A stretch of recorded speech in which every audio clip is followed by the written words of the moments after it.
Roger Marshall, a member of the Budget, Homeland Security, Agriculture, and Health Education Labor Committees. Senator, it's great to see you, as always. Thanks very much for being here. Do you know the answer to that question? How many terrorists are now in America as a result of Biden's open border?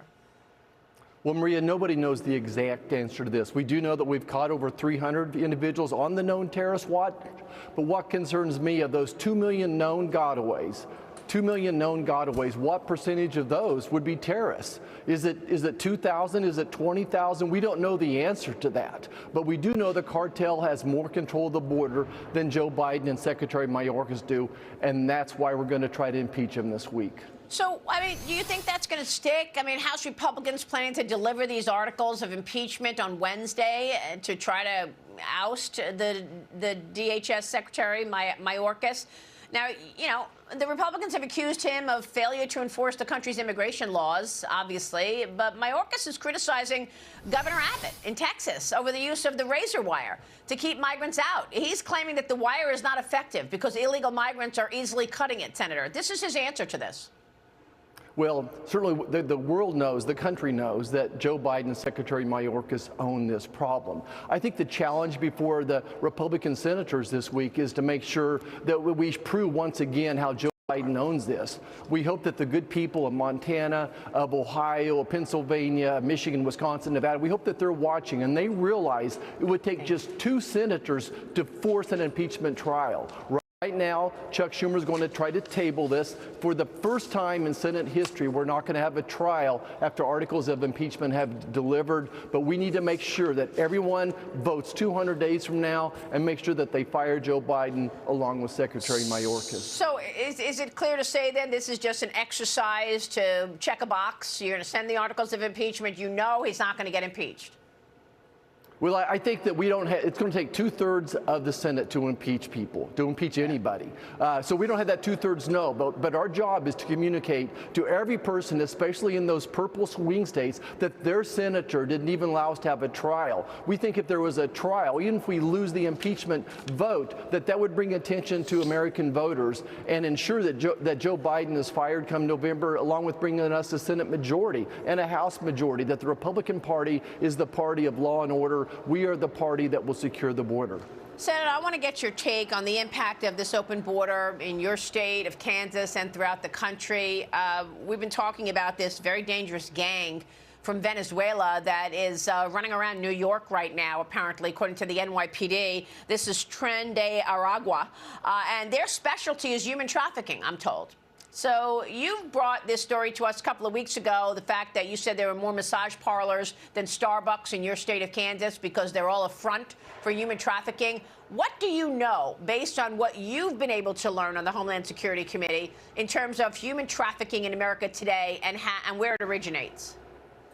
Well, the human trafficking, of course, starts with the Chinese triad over in China, and there's a very organized effort to bring people over. 140,000 Chinese nationals, as you pointed out over and over again, have crossed our borders illegally. And in addition to that, of course, they're turning anyone coming from South America or Central America, where they're turning them into basically human trafficking victims as well. We did a crime table recently back home as well, and what the law enforcement said is the problem is so bad, we cannot arrest ourselves out of it. That crime is exploding across the country, whether it's drug trafficking or human trafficking, and they cannot arrest themselves out of it. Again, the cartel has more control of the border than Joe Biden does. 250,000 Americans have now been poisoned, murdered by fentanyl. 250,000, that's 3 times more than the number of people we lost in the Vietnam War.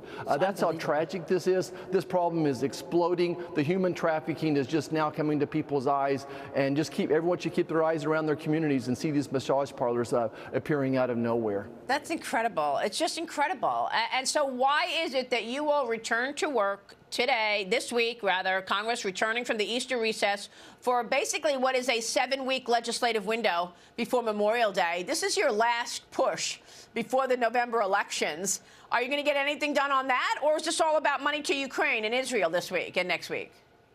Well, you certainly pointed out, Maria, that Joe Biden's priorities and unfortunately even Senate leadership is funding for Ukraine, that they're more concerned about the Ukraine border than they are our own border. But all I can tell you is there's a group of Republicans here that are going to be fighting like mad to get that border secured, that will be our priority, that we're not going to fund Ukraine. We're not going to vote for funding for Ukraine until we prioritize our own border. I think that's the task before us. There's some other chores we need to get done, but now that we've got the budget passed, so to speak, we need to focus on securing our border. That's been my goal the last 2 years. Okay, so you're going to focus on that, and when this Ukraine bill comes to the floor, then what?